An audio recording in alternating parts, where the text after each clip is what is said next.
Evet, merhabalar. Bugün sizlere paketlerimi nasıl yaptığımı anlatacağım. Aslında bir karton çanta yapımı videosu da olmuş olacak bu. Çok soruldu. Paketlerinizi kendiniz mi yapıyorsunuz, nereden alıyorsunuz vesaire diye ben de sizlere göstermek istedim. Kilo ile satılan craft kağıtlarımızdan satın alıyorum. Daha sonra çantaların istediği gibi büyüklüğüne göre bazen çok büyük sırt çantalarında vesairelerde bundan 2 tane de kullanabiliyorum eklemeli. Ama onun dışında kılaçlarımız için ya da günlük küçük çantalarımız için 1 tane kağıt yeterli oluyor. Görmüş olduğunuz kağıdı her çantama özel büyüklükte hazırlıyorum. Mesela şimdi sizlerle bir tane çantamızı ne yapalım, paketleyelim. Çantamızı görüyorsunuz. Şu şekilde koyuyorum öncelikle. Ağız kısmında mutlaka şöyle bir boşluk bırakıyorum. Çünkü paketledikten sonra ben bu kısımda şöyle bir geri dönüş yapıyorum. Ağzını kapatmak için. O yüzden şu şekilde çantamı ayarladım. Bakıyorum, bir katladım. Evet, yeterli olacak bu en benim için. Ne yapıyorum? Boyunu ayarlıyorum. Boyunu ayarlarken alt kıvırmasını yapacağım için yaklaşık şu boy benim için yeterli olacak. Bu kağıtlarımı daha sonra işte süsleme yaparken ya da aynı şekilde karşılıklı ekleme yaparak da ne yapabilirim? Kullanabilirim. Atmıyoruz, israf etmiyoruz. Bu şekilde yerimi ayarladım. Şimdi keselim. Hiç kesme yapmayacağım. Başından sonuna kadar nasıl yaptığımı görün istiyorum. İnanın bu bile çok büyük bir aslında emek. Yani en keyifli kısmı çantayı örmek herhalde. Ördükten sonra işlemelerini yap, detaylarını hazırla, astarlamasını yap, fotoğraf çekimlerini yap, paketle vesaire derken ne yazık ki gerçekten iş aslında göründüğünden çok daha uzun sürüyor. Şöyle göstereyim. Artık kağıdımız küçüldü. Ekrana sığıyor. Şu şekilde benim için yeterli. Koydum kenara. Şimdi ne yapıyorum? Tabii bunu bir silindirik hale getirmem lazım ilk olarak. Kenarda şöyle bir yapıştırma için yaklaşık yarım santim, 1 santim bir yer hazırlıyorum. Öncelikle kendime. Biraz daha ileri atayım. Kamerada daha net gözüksün. Şu şekilde bunu hazırladım. Şimdi buraya yapıştırıcı süreceğim. Hangi yapıştırıcıyı kullanıyorum? Klasik Piritler, yani işte fark etmez, o tarz kağıt yapıştırmakta kullandığımız katı yapıştırıcılardan süreceğim şimdi. Şimdi kızlar katı yapıştırıcıları götürmüş. O yüzden daha önce diplerinde kalanları şöyle bir kabın içine koymuştum. Görüyorsunuz, hiçbir şey atmıyoruz, değerlendiriyoruz. Şu noktaya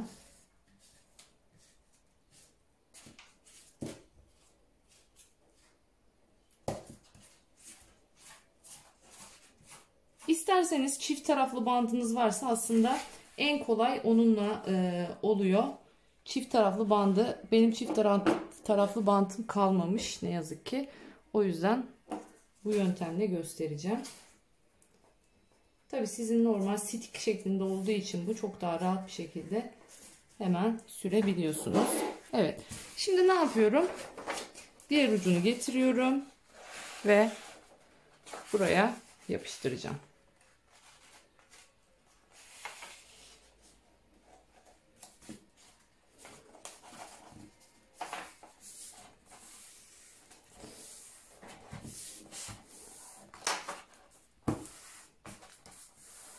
Bu şekilde yapıştırdım. Şimdi hazır, diğer kenar izlerini de yapmaya başlayalım. Karşı tarafını da güzelce şöyle bastırıyorum.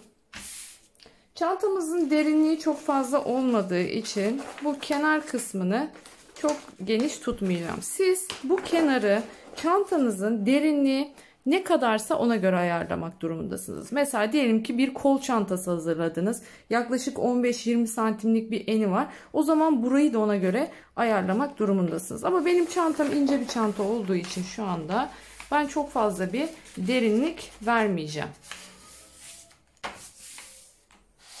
Hemen karşı tarafını da aynı şekilde izliyorum. Evet. Şimdi kenar hatlarımız oluştu. Bunun tam ortasını şu şekilde bakın. Tam ortasını da aynı şekilde izliyorum. İz oluşturuyorum orada da.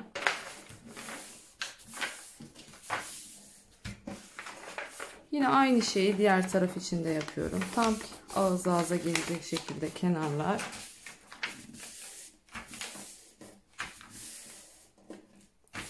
Evet, bakın gördüğünüz üzere ilk kısmı hazırlandı.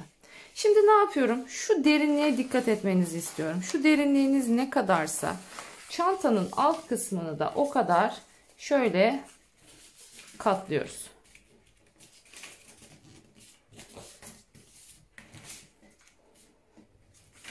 Aynı şekilde ters çeviriyoruz.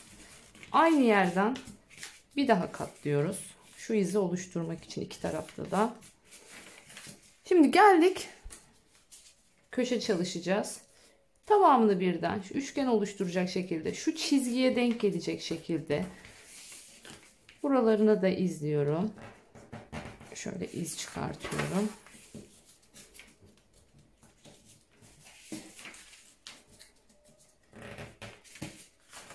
Evet. Şimdi geldik bu kısma. Şimdi yaptığım izleri artık katlama zamanı. Burada şu şekli aynı şekilde burada da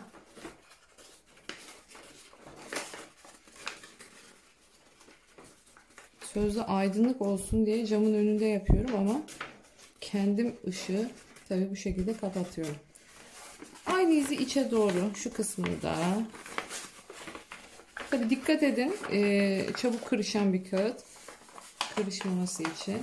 Evet, aynı izi buraya da buraya. Şimdi yapıştırdığımda görüyorsunuz taban görüntümüz bu şekilde ilk etapta olacak. Şimdi şuraya da aynı şekilde yapıştırıcımdan sürüyorum.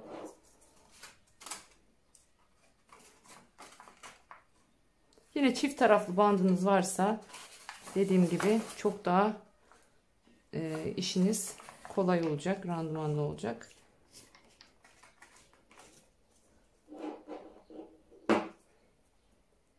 İyi ki dibinde kalanları sıyırmışım ki şu an bunu yapabiliyorum.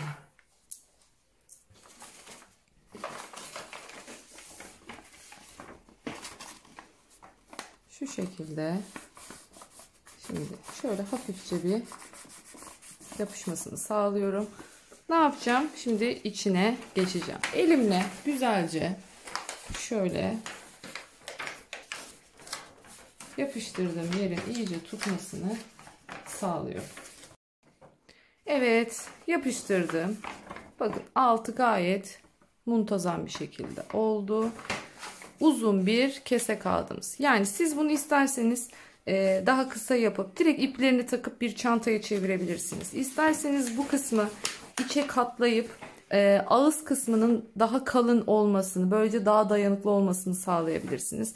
Yani bunu bir karton poşete de dönüştürebilirsiniz. Şimdi ne yapıyorum? Koydum. Çantamızı içine.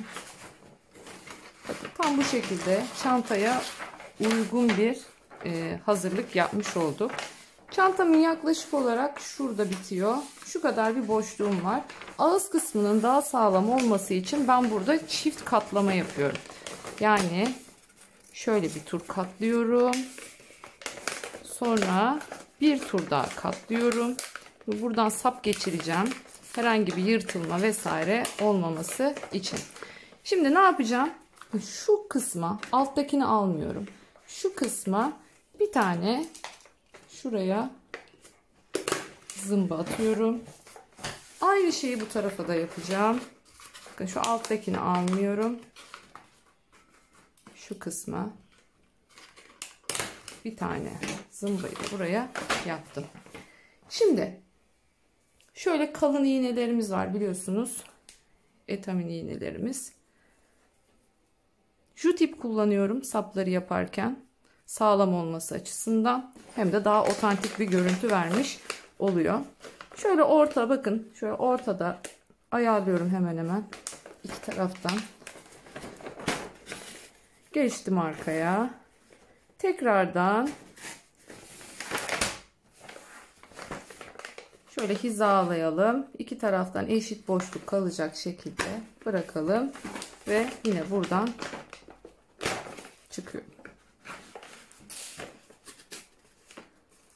Şu tutma sapımız da olmuş oluyor aynı zamanda. Yani çok gerçekten kullanışlı bir paketleme. Tekrardan poşete koymak durumunda değilsiniz. Hem ambalaj yapmış oluyorsunuz hem de poşet yapmış oluyorsunuz. Yani çantasını hazırlamış oluyorsunuz. Şu şekilde şuraya bir kurdele atıyorum. Buradan tutup rahat bir şekilde taşıyabilirsiniz. Hemen bir tane etiketimizi yapıştıralım. Şuraya da hemen ismimi yazıp geliyorum. Evet, işte bu kadar. Görüyorsunuz. Paketimiz hazır. Buradan isterseniz kuru meyveler sallandırabilirsiniz. Kuru portakal, limon, onlar da çok güzel oluyor.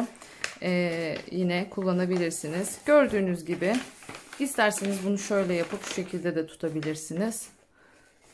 İsterseniz bu şekilde de. Zaten kağıt çantalar biliyorsunuz hafif olduğu için bu yeterli oluyor. Ama siz içine ağır başka bir şey paketleyeceksiniz. Daha ağır şeyler kullanacaksanız o zaman şu sapı biraz daha uzun tutarsınız. İki taraflı tutma, yani bunu da bu şekilde kaldırıp tutmalı sap yapabilirsiniz. Umarım güzel, faydalı bir video olmuştur. Siz de kendinize özel paketlerinizi, sevdiklerinizi bu şekilde sunabilirsiniz. Hem çok şık, hem çok otantik, hem de aynı zamanda çok da ekonomik bir paketleme yöntemi bu yöntem. Görüşmek üzere, kendinize iyi bakın, hoşça kalın.